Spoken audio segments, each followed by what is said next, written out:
এখন যার বয়স ৯০ বছর, যদি বেঁচে থাকে কোনো মানুষ ৯০ বছরের বাংলাদেশে, তাহলে তাকে আপনি জিজ্ঞেস করতে পারেন যে তার জীবনে সে কয়টা নির্বাচন পার করেছে। যদি মোটামুটি পাকিস্তান আমল থেকে ধরে বাংলাদেশ আমলের বলা যায় সকল নির্বাচনে সে পার্টিসিপেট করেছে, তাহলে সে আপনাকে ভালো ফিডব্যাক দিতে পারবে যে প্রত্যেক নির্বাচনের আগে মনে করতাম এই দল জিতলে অনেক খুব ভালো হবে, তারপরে জিতার ১-২ বছর পর ওই দলকেই গালি দিত। এটি একটি চরম বাস্তব অভিজ্ঞতা। মানুষ যেহেতু শর্ট টাইমে উত্তেজিত হয়, তো ব্রেন আর কাজ করে না, লং টাইমে কেউ চিন্তা করতে পারে না। কিন্তু লং টাইমের একটা সিনারি যদি আপনার সামনে থাকে, যে কোনো মুরব্বী বসে আছে তাকে জিজ্ঞেস করতে পারেন প্রতি নির্বাচনের আগে তার মনে হয়েছে এবার অমুক দল জিতলে খুব ভালো হবে দেশের। তারপরে দেখা যাচ্ছে ওই দলকে ভোটও দিয়েছে, ভোট দেওয়ার ১-২ মাস ২ বছর পর আবার ওকেই গালি দিয়েছে। এই জিনিসটা ঘটে কেন? এটি গণতন্ত্রের একটা মজার জিনিস। সে মজাটা হচ্ছে, ছোট বাচ্চাকে আমরা যেভাবে ললিপপ দিই, চকলেট দিই, যে বাবা তুমি কাঁদতেছো, এই চকলেটটা খাও, তাহলে ও অন্য যেটা চাচ্ছিল সেটা ভুলে যাবে। হয়তো মায়ের দুধ খেতে চাচ্ছিল সেটা ভুলে যাবে, হয়তো বাইরে যেতে চাচ্ছিল সেটা ভুলে যাবে, কিছু একটা ভুলে যাবে। ওকে ভুলিয়ে রাখার জন্য ওর হাতে চকলেট ধরিয়ে দিল। তো গণতন্ত্র মানুষের সাইকোলজি বুঝে, যারা গণতন্ত্র তৈরি করেছে তারা মানুষের সাইকোলজি বুঝে, যে মানুষের সামনে কোন মূলা ঝুলিয়ে দিলে মানুষের আবেগকে নিয়ে বারবার খেলা যাবে, বারবার মানুষের আবেগ তৈরি করা যাবে ছোট বাচ্চার মতো, আর বারবার তাকে ইউজ করা যাবে। সেই আবেগটার নাম হচ্ছে যে আপনি একটা ভোট দিতে পারবেন, এটা একটা আবেগ, যে আমি একটা ভোট দিতে পারছি। এই আবেগের মাধ্যমে আপনাকে ভুলিয়ে দেওয়া হবে গত ১৫ বছর কি হয়েছে, আগামী ৫ বছর কি হবে।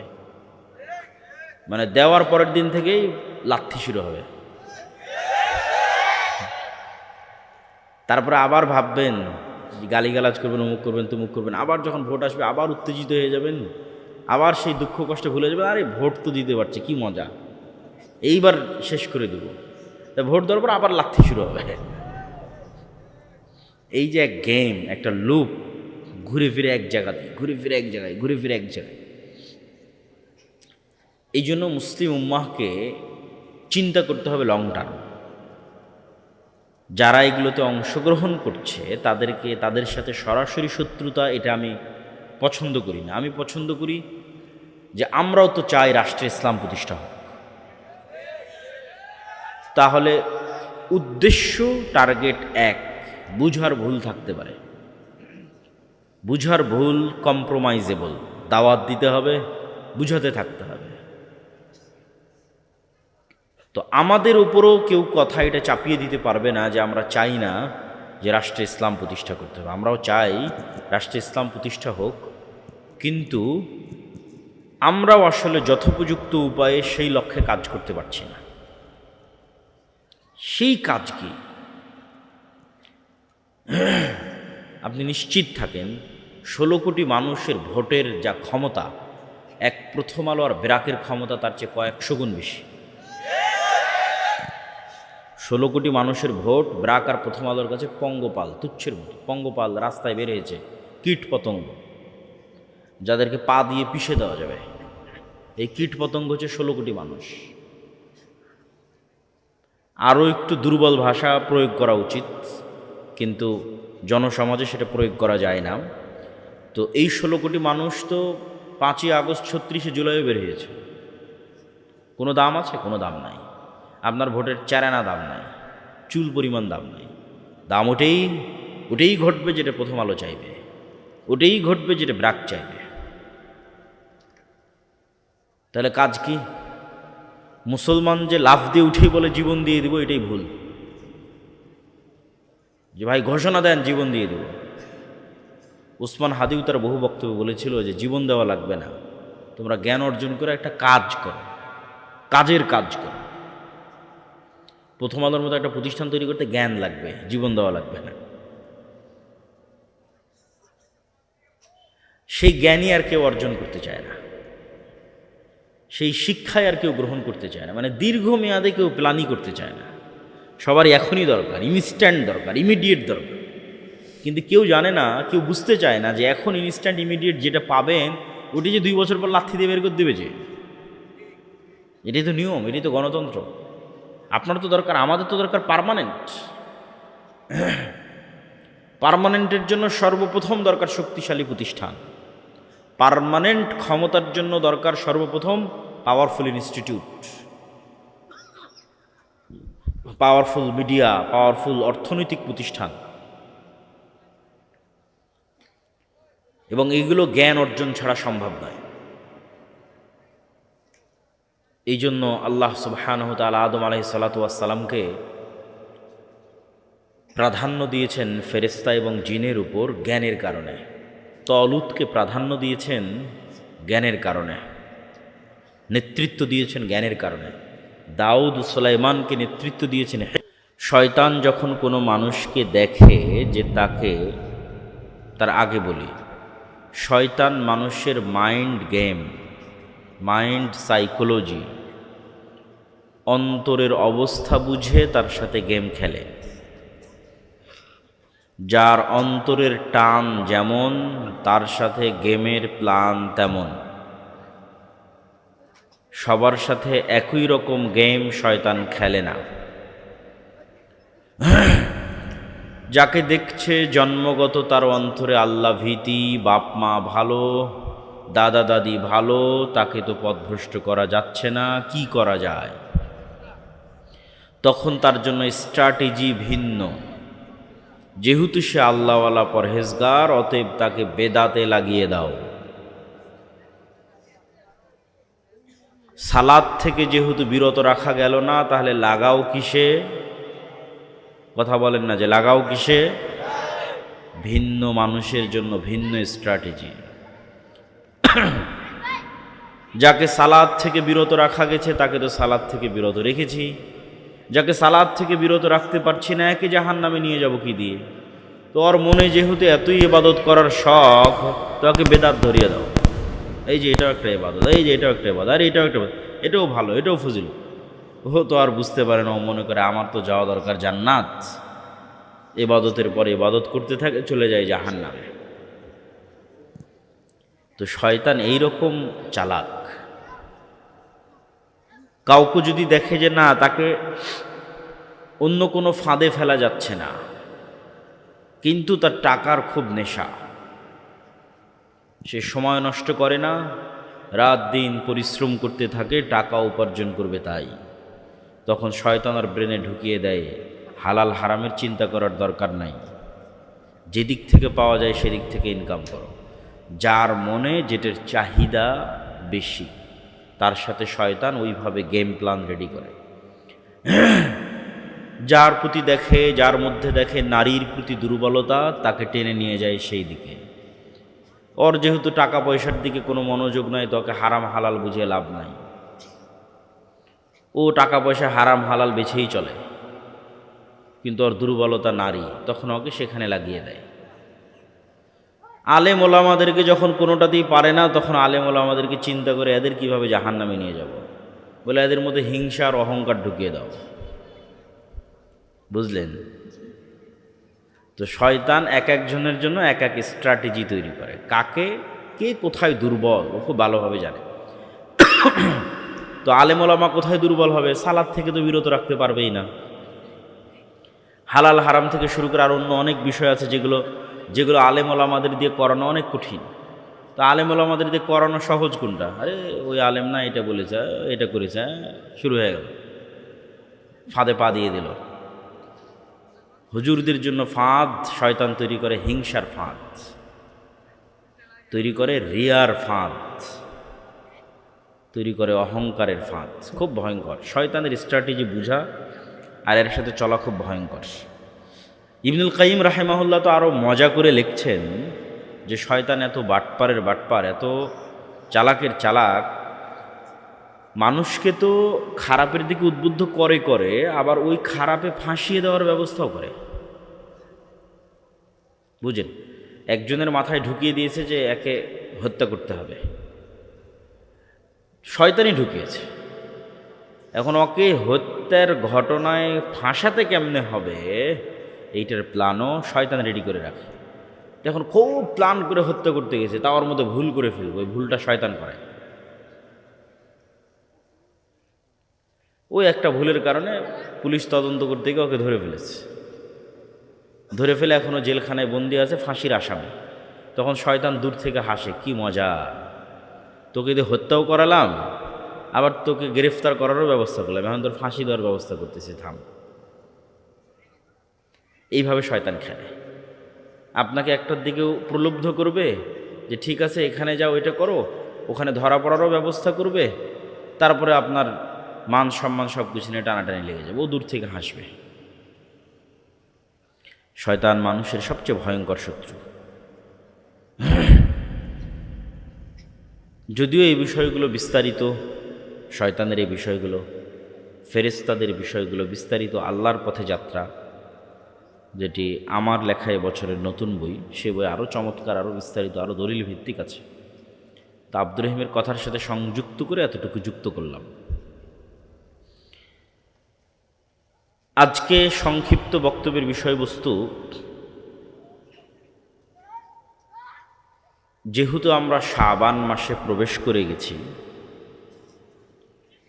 এবং সামনে আসতেছে রমাজান, হতে পারে শায়েখ আব্দুর রাজ্জাক বিন ইউসুফ, আমি জানি না, আসার আগে জিজ্ঞেস করতে চাচ্ছিলাম উনি আবার নফল সিয়াম সম্পর্কে আলোচনা করেন কি না, এটা আমি চিন্তা করতেছি।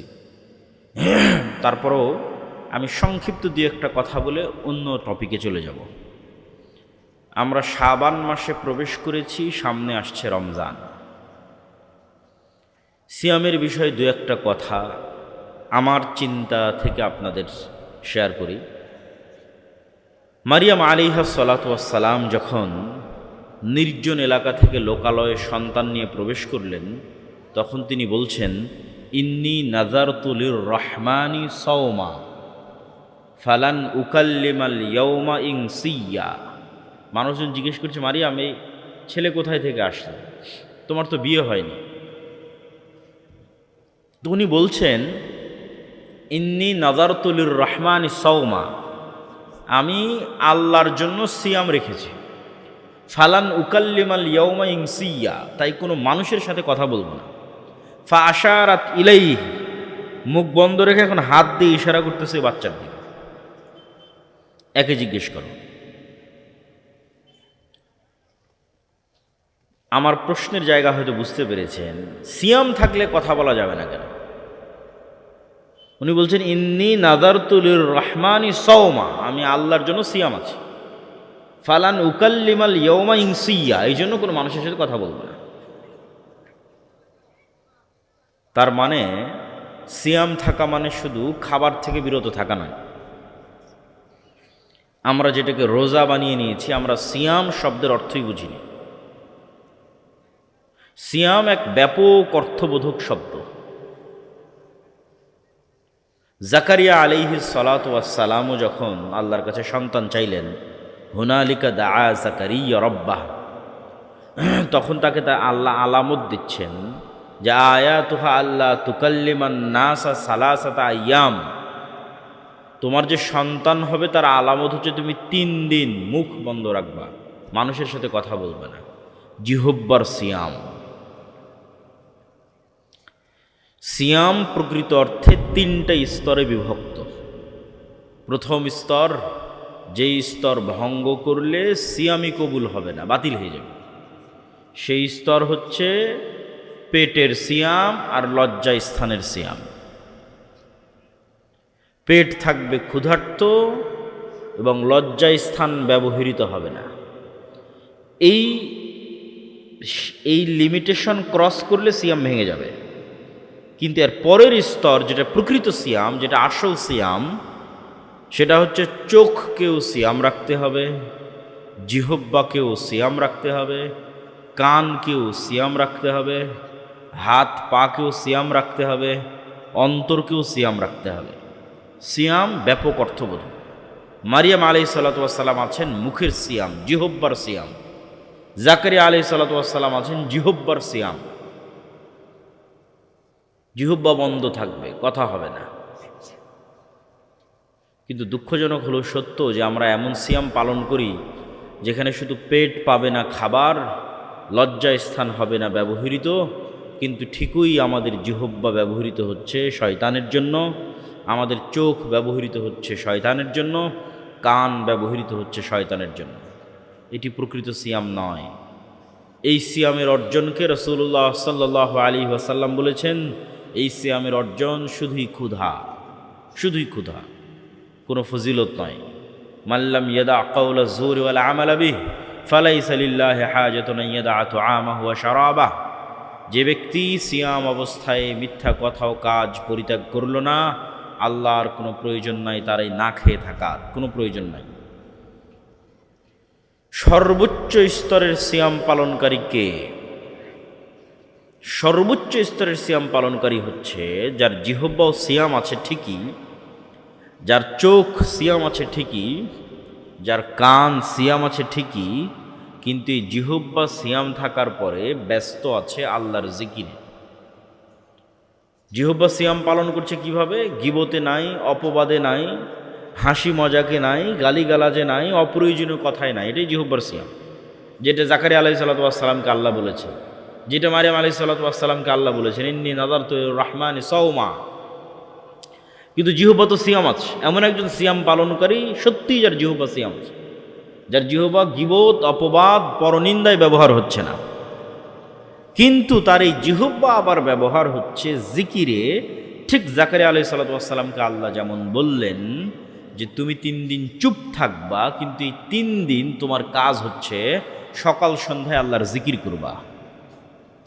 তার মানে কি দাঁড়ালো? তার মানে এটি দাঁড়ালো এই 3 দিন তোমার জিহ্বা অপ্রয়োজনীয় কথাও কাজে ব্যবহার হবে না, কিন্তু ব্যবহার হবে কার জিকিরে? আল্লাহর জিকিরে। চোখ সিয়াম আছে, অশ্লীল দৃশ্য দেখা থেকে বিরত আছে, টিভি দেখা থেকে বিরত আছে, মোবাইল ফোনে অশ্লীল দৃশ্য দেখা থেকে বিরত আছে। এটা তো ঠিক আছে, একটা স্তরের সিয়াম, কিন্তু এই সিয়াম পালনকারীকে সর্বোচ্চ স্তরে নিয়ে যাবে যদি এই চোখ ব্যস্ত থাকে আল্লাহর কোরআন তেলাওয়াতে। এভাবে শরীরের প্রত্যেকটি অঙ্গ প্রত্যঙ্গ যখন বিরত থাকবে গুনাহ থেকে, ব্যস্ত থাকবে আল্লাহর আনুগত্যে, তখনই তৈরি হবে সিয়ামের প্রকৃত আনন্দ। আল্লাহ সুবহানাহু ওয়া তাআলা সকলেই জানেন। আমি জাস্ট কিছু নুক্তা পয়েন্ট যুক্ত করার জন্য 2-5 মিনিট এই বিষয়ে কথা বলছি। জানেন তো সবাই, আল্লাহ সুবহানাহু ওয়া তাআলার নিকটে সিয়াম পালনকারীর মুখের গন্ধ পৃথিবীর সর্বশ্রেষ্ঠ যে গন্ধ তৈরি হয় হরিণের নাভি থেকে, মৃগ নাভি থেকে, তার চেয়ে শ্রেষ্ঠ গন্ধ হিসেবে বিবেচিত হয় একজন সিয়াম পালনকারীর মুখের গন্ধ। এবং আপনাকে একটা বিষয় মনে রাখতে হবে, প্রতিটা আমলের প্রতিবিম্ব, প্রতিকৃতি, পাল্টা রিয়াকশান কিয়ামতের মাঠে দেখা যাবে, ভালো মন্দ সব আমলের। যে হয়তো আল্লাহর রাস্তায় করেছে যুদ্ধ, দিয়েছে জীবন, দেখা যাবে সে কিয়ামতের মাঠে উঠছে, তখন তার শরীর থেকে ঝরছে রক্ত, বের হচ্ছে মিষ্টি গন্ধ। এইটা তার আমলের প্রতিকৃতি, প্রতিবিম্ব সে কিয়ামতের মাঠে দেখবে। কেউ যদি পড়ে থাকে সূরা বাকারা, সূরা আলে ইমরান, তাহলে বাকারা এবং আলে ইমরান কিয়ামতের মাঠে আগমন করবে ছায়া হিসেবে। কেউ যদি দেয়নি তার সম্পদের জাকাত, গরু ছাগলের জাকাত, সম্পদ হবে সাপ, গরু ছাগল হবে শিংওয়ালা। কেউ বলেছে মিথ্যা, গাদ্দারি করেছে, তার পিছনে বসানো থাকবে একটি পতাকা যেখানে লেখা থাকবে গাদ্দার। প্রত্যেকটা আমলের একটা পাল্টা প্রতিক্রিয়া মানুষ দেখতে পাবে কিয়ামতের মাঠে। তো সিয়াম পালনকারীর মুখ থেকে সুগন্ধি বের হবে। কিন্তু প্রশ্ন হচ্ছে, ইবনুল কাইয়িম রাহিমাহুল্লাহ লিখছেন, এই সুগন্ধি তখনই বের হবে এবং সিয়াম পালনকারীর মুখের যে গন্ধ, এটি আল্লাহর নিকটে তখনই সুগন্ধি হিসেবে বিবেচিত হবে যখন এই মুখ কোনো গন্ধযুক্ত কাজে ব্যবহার হয় না। আমি বলেছি প্রত্যেকটা কাজের পাল্টা প্রতিক্রিয়া গায়েবে তৈরি হয়, ইনস্ট্যান্ট তৈরি হয়। গায়েবের পর্দা যেদিন উন্মোচিত হয়ে যাবে সেই দিন আপনি দেখতে পাবেন, কিন্তু এখনই তৈরি হচ্ছে। আপনি মুখ দিয়ে যখন মিথ্যা বলেছেন তখন এই মুখে দুর্গন্ধ তৈরি হয়েছে। এই দুর্গন্ধ গায়েবে তৈরি হয়েছে, যা ফেরেশতা বুঝতে পারে, এই জন্য ফেরেশতা নাই, পালিয়ে গেছে। মিথ্যার দুর্গন্ধে ফেরেশতা পালিয়ে যায়। এই দুর্গন্ধের পর্দা উন্মোচিত হয়ে যাবে। আপনি মিথ্যা বলাই যে আপনার মুখে এখন দুর্গন্ধ বের হচ্ছে, এটা তো আপনি এখন দেখতে পাচ্ছেন না, এটা গায়েবে হচ্ছে, ফেরেশতা দেখে পালিয়ে গেছে। এটা যেদিন গায়েবের পর্দা উন্মোচন হয়ে যাবে, কিয়ামতের মাঠ আসবে, তখন দেখবেন দুর্গন্ধ। তাহলে আল্লাহ সুবহানাহু ওয়া তাআলার নিকটে তখনই এই মুখ সুগন্ধিযুক্ত বলে বিবেচিত হবে যখন এই মুখ দুর্গন্ধে ব্যবহার হয়নি। গীবত দুর্গন্ধ, মিথ্যা দুর্গন্ধ, গালিগালাজ দুর্গন্ধ, নিকৃষ্ট পায়খানা পেশাবের চেয়ে দুর্গন্ধ, এগুলো দুর্গন্ধ ফেরেশতারা সহ্য করতে পারে না। আছে সিয়াম, ওইটা লজ্জা স্থান আর পেটের সিয়াম পর্যন্ত সীমাবদ্ধ। ওই সিয়ামের কোনো কাজ নাই। ওই সিয়াম পালনকারীর মুখে কোনো সুগন্ধি তৈরি হবে না। যে সিয়াম পালনকারী নাম কাওয়াস্তে খাবার থেকে বিরত আছে, কিন্তু লিপ্ত আছে সকল দুর্গন্ধযুক্ত কাজে। তাই বুঝার চেষ্টা করুন সিয়াম প্রকৃত অর্থে কি।